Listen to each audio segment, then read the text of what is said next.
Good morning mga kaibigang oso. Sa pamalmal.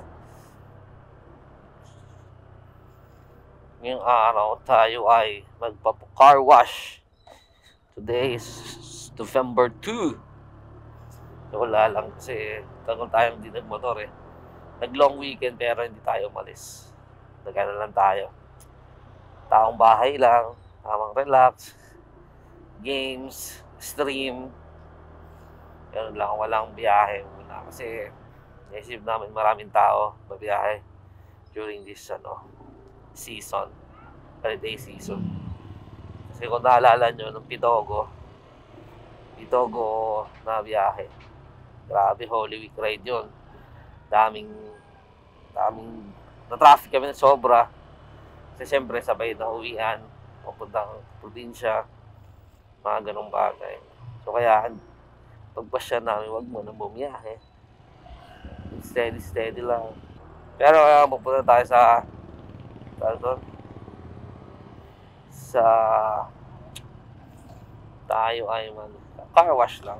Basically, hugas lang naman to. Kasi syempre, mas maganda pa rin ikaw yung mag-car wash or maglinis ng motor mo. Pero kasi wala akong gamit.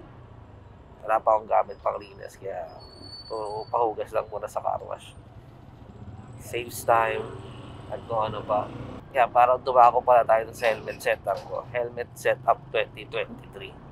Kala mo talaga may helmet setup ng 2022 eh, no? Pero yun, gamit namin helmet ay LS2 Rapid Gray at sa isang glossy white. Yun ang aming helmet. Ano siya? Full face helmet LS2 Rapid. Single visor.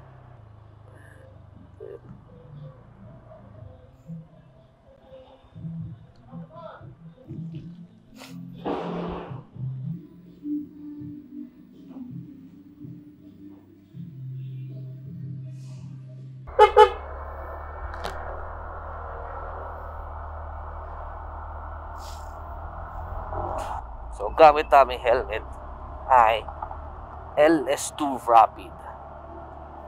LS2 Rapid full face helmet, single visor. Sa other details, i-google nyo na lang. So, yun.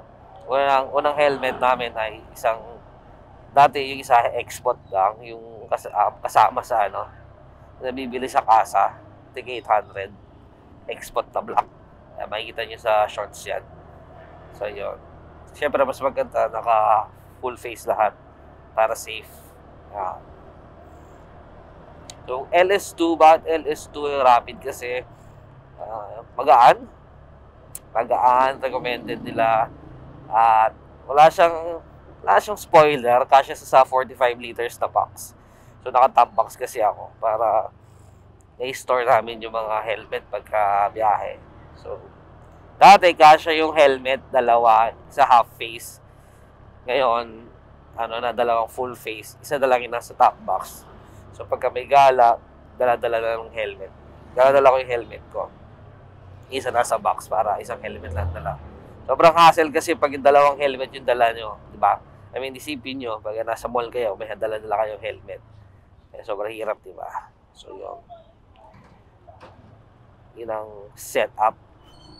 Ako personally lang, ayoko na naghahawak ng helmet pagbaba ng motor. Kasi, di ba? Parang wala nang gamit yung isang kamay mo pag yung isa hawak mo helmet. Diba? So, yun. LS2 Rapid na ang nakalagay sa helmet ng driver is meron siyang hang chin mount. Ito, papakita ko sa inyo, hang chin mount. Tapos meron siyang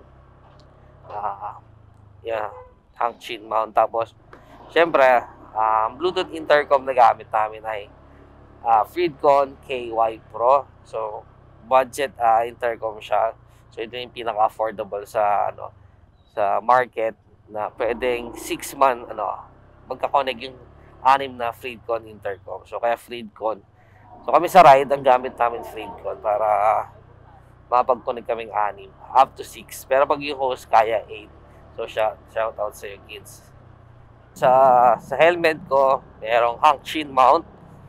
Bakit hang chin mount? Wala lang. Hang chin mount kasi maganda, nagusto ko yung design siya. Sa hang siya, yung mga nakikita ko kasi sa mount nila is yung one model na pwede sa lahat. Ewan ko anong brand yun, nilalagay ko na lang dyan. Tapos ito namang hang chin mount na binili ko. Yung hang kasi, nag-3D print sila ng